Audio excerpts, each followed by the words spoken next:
super blessed to have very vivid memories of my early childhood.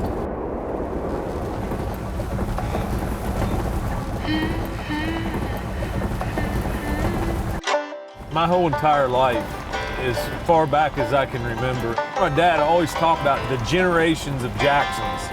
My son and my daughter being the 6th generation of Jacksons to grow up here around the family farm. It's continuing what the generation before worked for. My dad, you know, all he wanted to do was make the farm into a working farm and make his dad proud. And I've always tried to make my dad proud.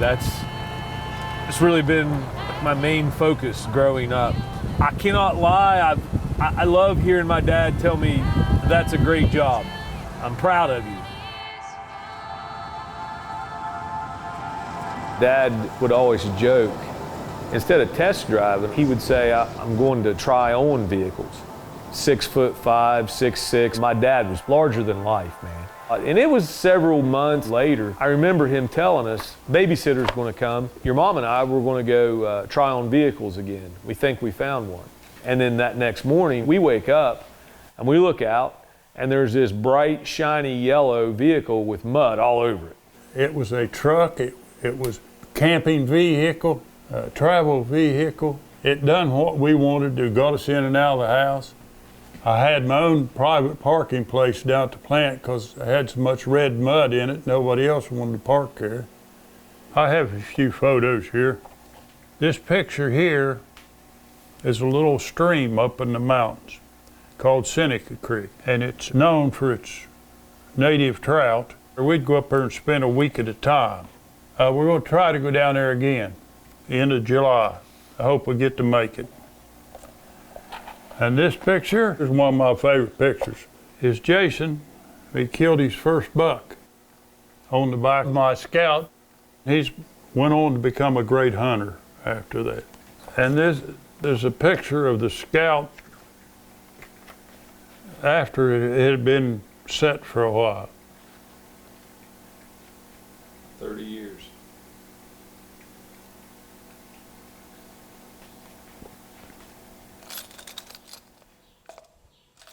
Going into my senior year, when he got that Ram Charger, he's like, "Hey, you need something to drive to school." It was a great feeling. I was unique, you know, nobody else had one. I was proud of it. Directly on 97. Can't play that one.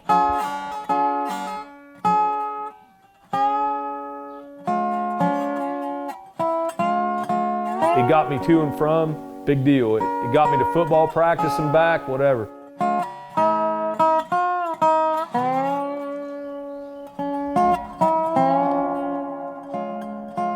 The last inspection sticker that was put on it was 93. I remember driving it up there, or it had a few rust spots come out on it, and I primered, sanded it down real good, and I backed it into that little building. It sat there for 7 years. When Dad said, "I want you to get all your Scouts off of my property," so in 2000 I brought it to here, and it sat outside from the year 2000 to 2023. Every time I would come outside and I'd see Dad's Scout sitting down there, you know, I was like, man, what a shame. I've got mine, Luke's got his. There's Dad's down there. Let's take her to town like this. And about a month later, Luke came home from college, him and a buddy, and we pulled it out of its resting spot. And we pulled it up in here to this garage, and I started tearing it down. It took me 29 hours to tear it down just to the rolling chassis and the tub. I had researched some people that, you know, I thought these guys are really good at engines. These guys are really good at transmissions. Levi Archibald at Old Iron Off-Road. I had to take the engine to Dave Webb, Cottageville Engine Repair, and I had to take the transmission to Jeff Smith. He's a Mopar guy. Dwayne Schneider, he's got a body and paint shop. Circle S Welding, the Schaefers. I told them the story. I said, I'm keeping the secret from my dad. They're all happy to have their hands on it for a guy that served our country, a guy that took care of me and, of course, his family. That engine is the original engine 304. Pretty much everything inside is updated, new. It runs really nice. It really does a great job. And that 4416 is actually the paint code for International Rally Gold. This is the original wood grain shadow decal. These are hard to reproduce. I was told that we were kind of out of luck, but somebody found a bunch of new old stock International Harvester boxes in a warehouse. The headlight bezels, these were new old stock, and we did have to do some touch up on a couple places on them. And this is actually a new old stock grill insert. Front bumper, we did have to actually have that re-chromed. This was an original front bumper that was on it. When I was restoring everything, I had noticed that there was a war spot on the 4 high portion of the badge. So I put my hand on it, and what that war spot is from is the heel of your hand. As many times as we put it in 4-wheel drive, the 4 high portion wore off. We, of course, redid the dash. The dash is pretty hard to find. The center console, that's an original center console. As a kid, we bragged about our Scout having a clock. In 1979, as young kids, we'd never really seen a clock in a car. I had Mike Moore at Scoutco redo our steering wheel for us. Did an outstanding job with that. All new gauges, new old stock gauges, all new wiring harness, complete front to back for us. The pillow top bucket seats in the rear seat. It was always a fun time when we went up the road and saw his friend, the dairy farmer. Gene Snyder was a big international tractor guy. My dad would stop in the road, and Gene would stop his tractor, he'd turn him off, and they'd shoot the bull a little bit and talk about what was going on in farming. But my dad never failed to tell him, he said, "Hey Snyder," he said, "this International has got something that your International never had." Yeah, "Oh, what's that, Jackson?" And he said, "This one's got pillow top bucket seats, and that tractor of yours will never have them." So a lot of the running joke was that the Scouts were basically farm tractors wrapped in sheet metal. Even though I paid Dad back, I still owe him everything. You know, I owe my dad everything in my life.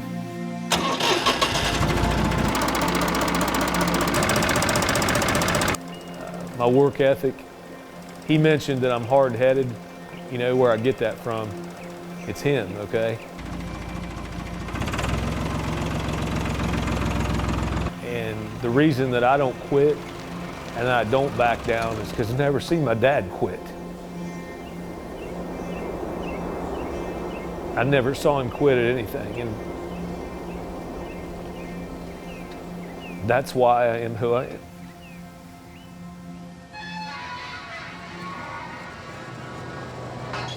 I love the land.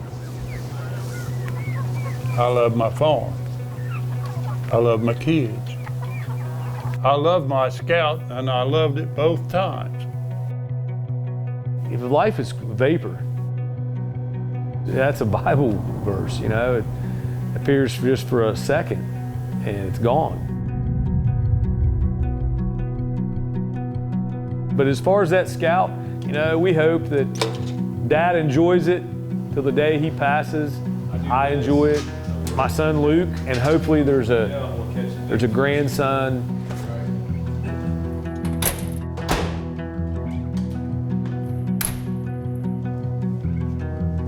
In that Scout, there's echoes of our family. When Dad turns the key, I want him to feel that. All right, let's get it.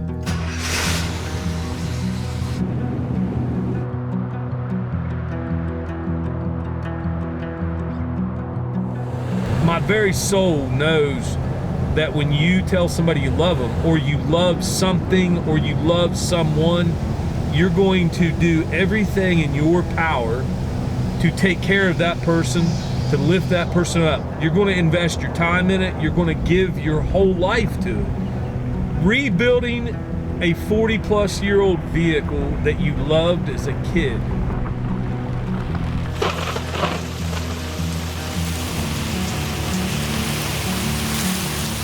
I remember what it felt to grip onto this steering wheel so tight I was going to rip it off, because we're flying over the bank. That's an extension of my dad.